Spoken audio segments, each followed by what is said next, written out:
So when you think of sympathetic joy, I want you to kind of just close your eyes for a moment and see how that hits you. Sympathetic joy. What does that bring to mind for you? So what emotions does that bring up within you? It can also be spiritual joy, empathetic joy.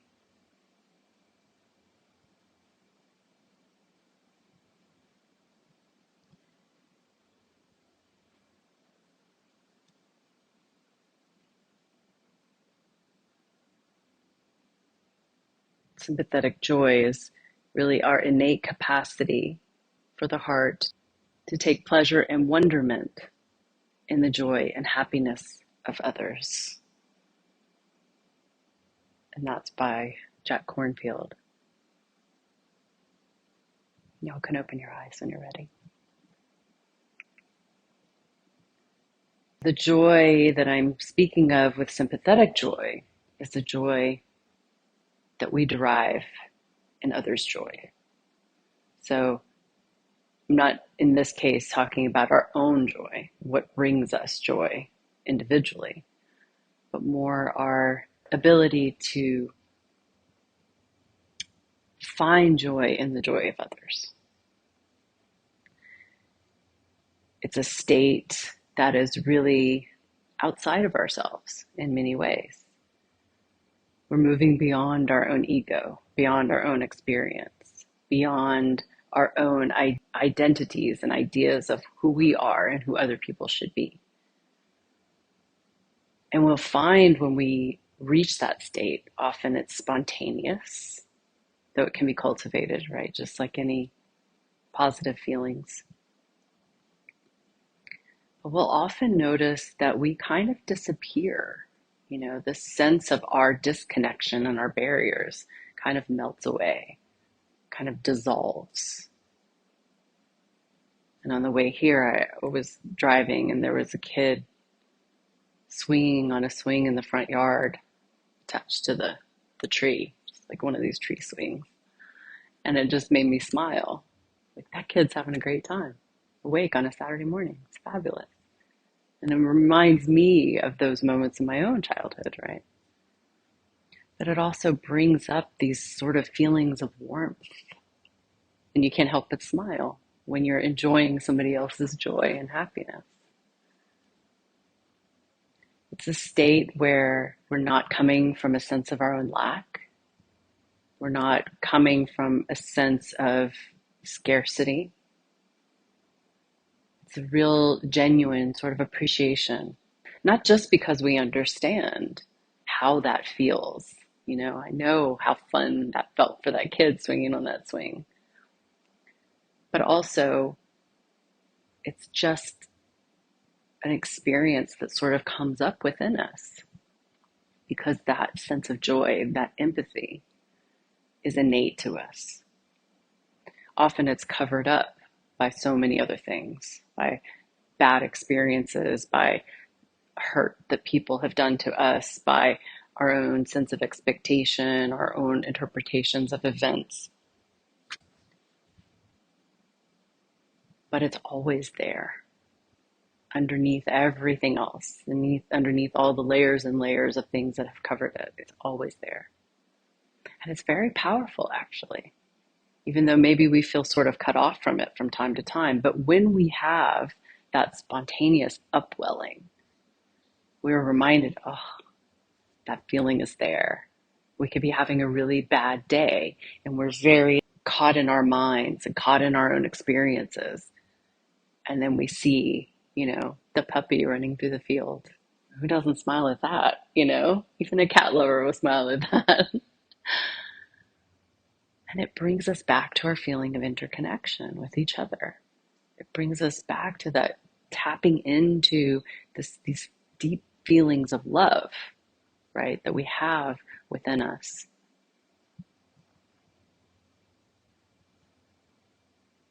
So it's a really beautiful resource that's really always there for us. It takes a measure of gratitude to be able to tap into that joy, the sympathetic joy, the empathetic joy. Also a sense of connection, as I spoke of already, because we understand it. And even if we don't understand it, maybe we've never swung on a swing. It's hard to imagine, but maybe you get, like, I get motion sickness. Always have if I try to swing. I was one of those kids, couldn't swing. Sucked. But even maybe you haven't had that particular experience. But still, there's something in the other person's joy that's coming from them that's infecting you. So it's fairly contagious. It's one of those beautiful contagious things. Like negativity is really contagious, but so is joy. If you've ever seen the movie Love Actually, I don't know if you have. Every year I have a Love Actually party. Can't help myself. But even in the beginning monologue of the movie, and it was done after 9/11, and he's talking about how when people are greeting at the airport and you're greeting people, it's all joy and happiness and love, people hugging. But it's definitely something that's always there. It's always accessible to us. And the gratitude that I'm speaking of, that is sort of, I don't want to say required, but it does take a measure of gratitude. To be thankful that you are getting to experience another person's happiness. To be thankful to be able to be joyful for another person. There's gratitude in that. There's gratitude in that feeling of connection and wholeness, even if it's somebody that you don't know and you don't interact with. So we come away from these experiences, these feelings of having experienced another person's joy and happiness, with a warmth, with a bigger sense of ourselves. That feeling that we are not the center of our universe, and it's a good feeling. It's because it's past the ego. The ego gets us in so much trouble. It causes us so much misery all the time. Same drive I had here, where I witnessed the kid and I was so filled with joy for his joy. I had another experience in the same drive within a few minutes where someone did something stupid in their car and I was like, what are you doing? That was my ego. But the interaction with the kid's happiness, there's no ego in that. So it's a way for us to kind of get around the ego, or just completely dissolve the ego without attacking it directly. Because we won't win that, right? The ego is defensive.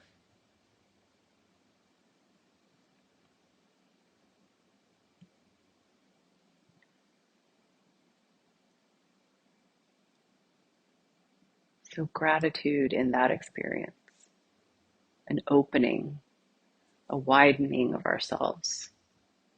So often in meditation, in talks and meditation, we're focusing on the suffering and the sorrows, because those are really hard. Those are isolating for us. We feel like sometimes we're the only person going through it, and we feel very lonely. It feels too big. It feels something like we can't get past it, or maybe we're caught in habits that we know aren't good for us, but we can't seem to get out of them. But there's another side also in the life of meditation and in the teachings that can come from that. And that is something that joy comes from as well.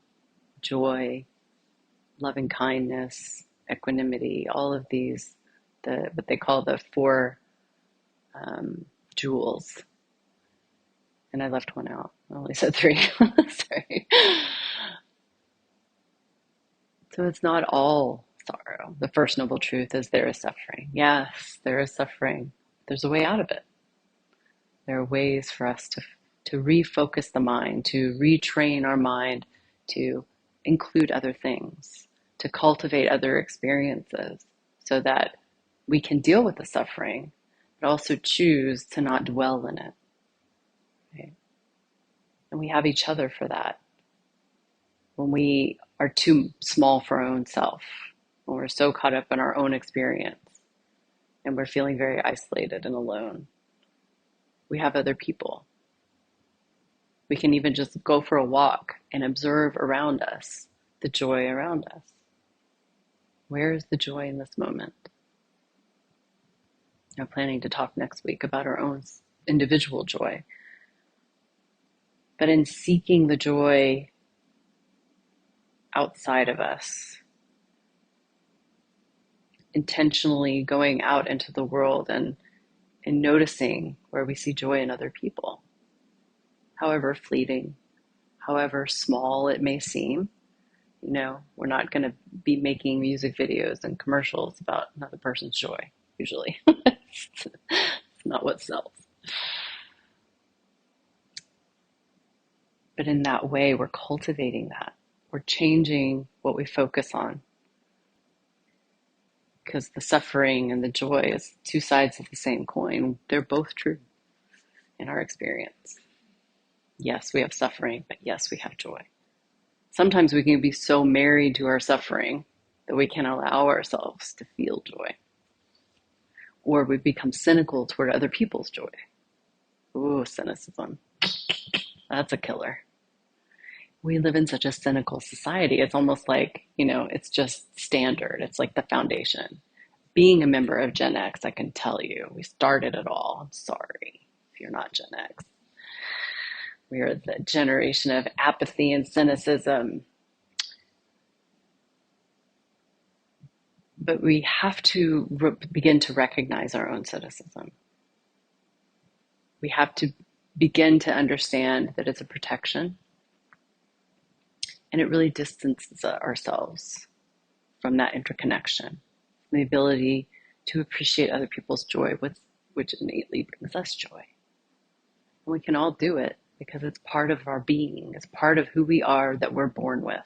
None of us are born out of the womb being cynics, right? Like, can you imagine the baby pops out? It's like, I don't know.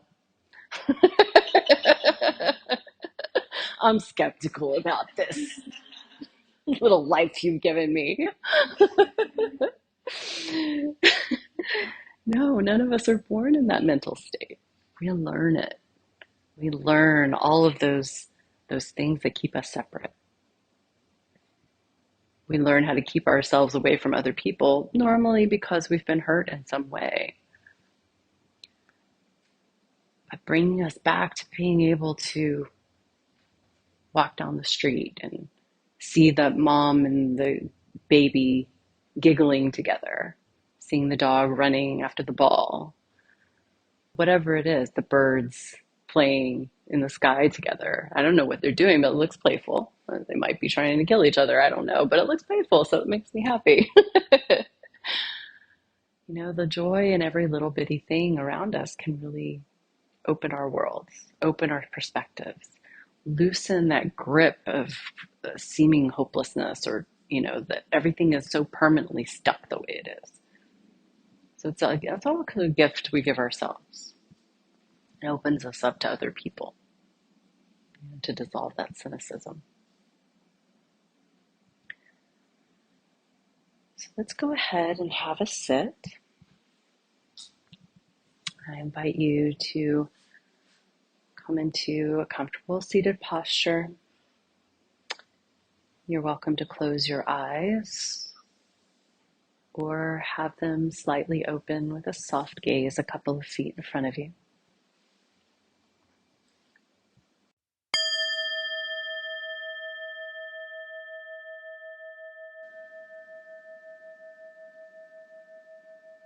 You begin by taking in 3 deep inhales and exhales at your own pace.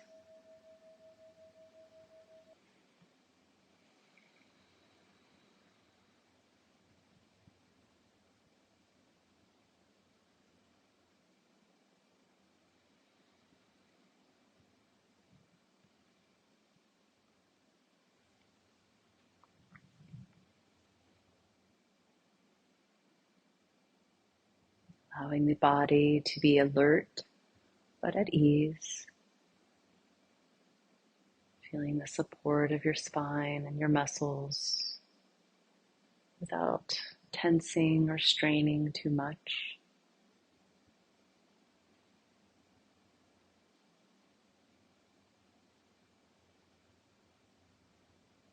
Allowing the awareness to settle into your body,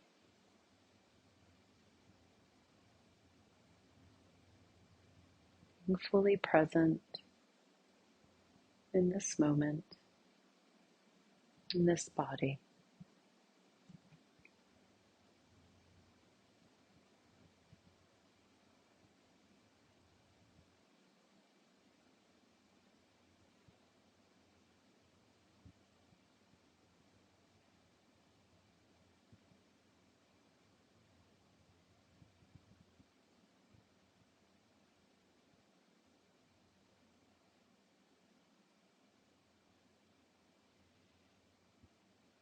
Noticing the sensations that are present now within your body, whatever they may be.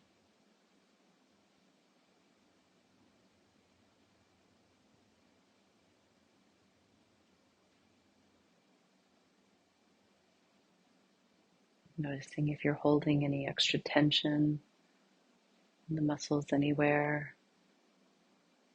Perhaps paying particular attention to the jaw and the shoulders.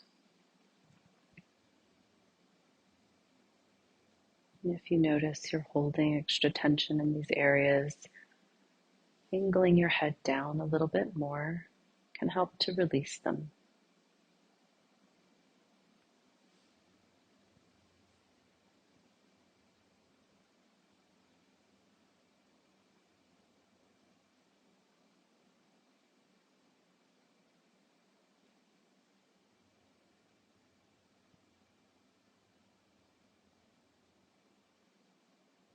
Just noticing your breathing without controlling it. The nature of how your body is existing in this moment, right now.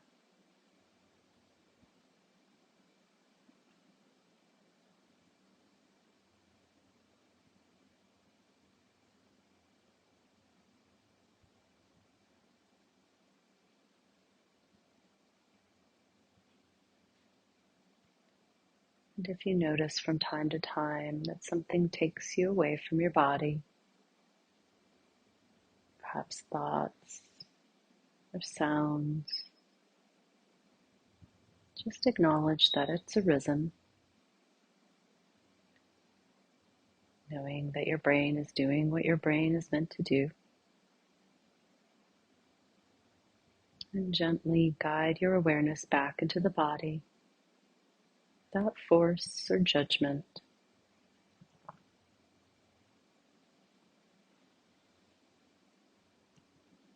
Knowing that every return that you make in consciousness is a victory.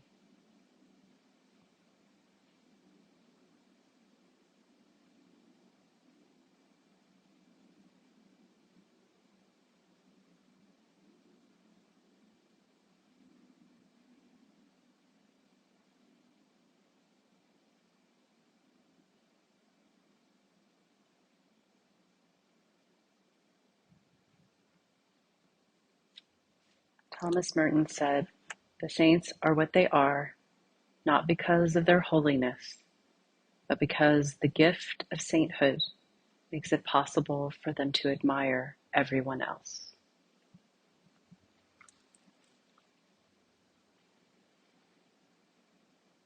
And so in this moment, I invite you to bring to mind a person or a scene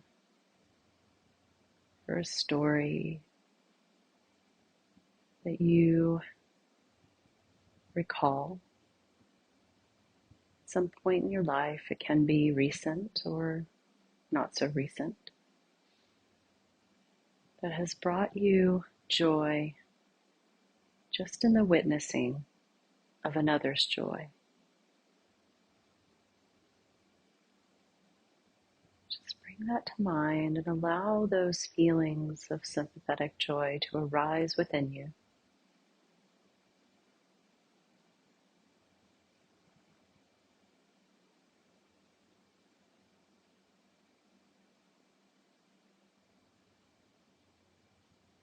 Allow yourself to notice how your body responds to bringing these feelings of joy back within.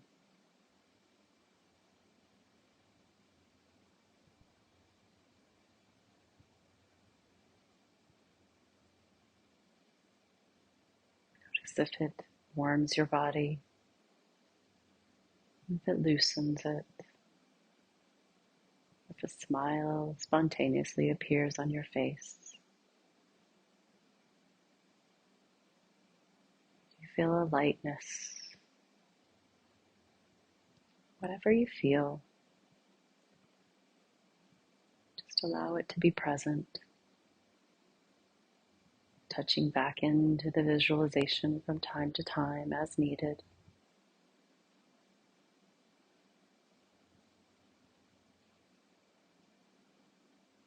Inviting the joy of the other person to infuse your body.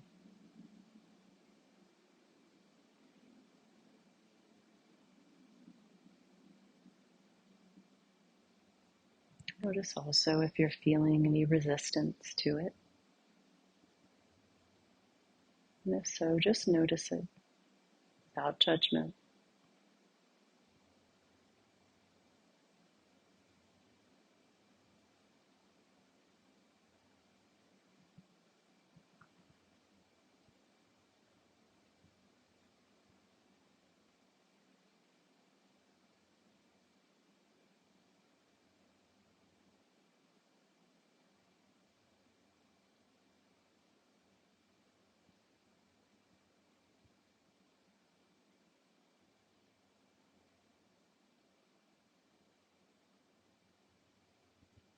Allowing yourself to open to it.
Noticing as you continue to allow the joy to sit within you,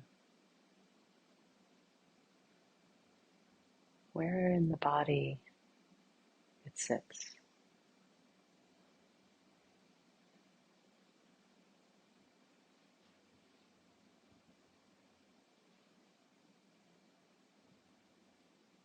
Noticing if there is a size to it.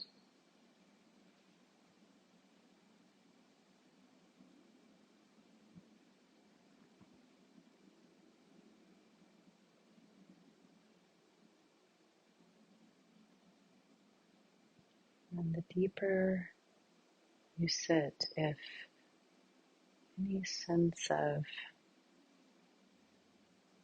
boundaries of your body dissolving,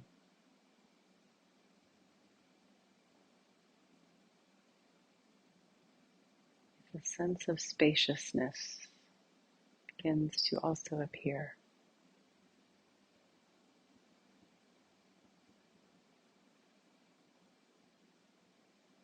Also noticing if the opposite is the experience for you. No right or wrong, just observing how joy is for you.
Noticing if there are times when you lose touch with it, if bringing the vision, going back into that experience helps to reawaken it.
And as we come to the end of this meditation, I invite you, if it feels right for you, to place your hand on your chest over your heart. Take in a deep breath and exhale, and offer yourself gratitude for tapping into the joy that is always within you, by appreciating the joy of others. Gratitude for making time in your day to be here, to be still and to listen to your bodies, to your inner voice.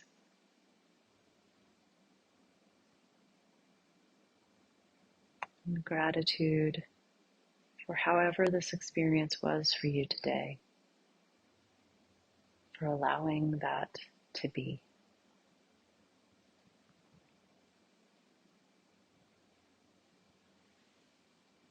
And I will close out this meditation with this blessing by John O'Donohue. Now is the time to free the heart. Let all intentions and worries stop. Free the joy inside the self. Awaken to the wonder of your life. Open your eyes and see the friends whose hearts recognize your face as kin.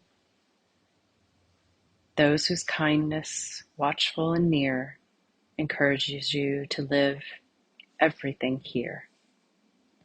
See the gifts the years have given, things your effort could never earn, the health to enjoy who you want to be, and the mind to mirror mystery.